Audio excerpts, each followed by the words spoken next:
Sí, madreñeros, sí, muchos hombres. Mi abuelo era madreñero. Bueno, mi abuelo hacía madreñas para él. Qué guapo.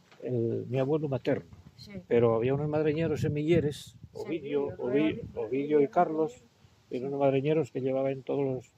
Vivín de eso casi, porque tenían 2 vaquinas y llevaban todos los miércoles. Yo recuerdo cuando marchaban con un saco de madreñas de recostín hasta la Rampla, Sí. para venderles en la viña. Ajá. Y yo vendíles a una mujer que era de la Pola. Y vendían, pero hacían muchos madreños, claro. Sí. Eso además es una cosa que se perdió, ¿eh? Sí. Que ahora madreñeros deben de quedar 3 o 4. Es que madreños ahora usé poco también, porque en la aldea hay gente, yo toda la vida los usé. Yo siempre digo que antes era... Antes, bueno, Hoy la aldea, el calzado de la aldea. Nosotros tenemos una nieta. Sí.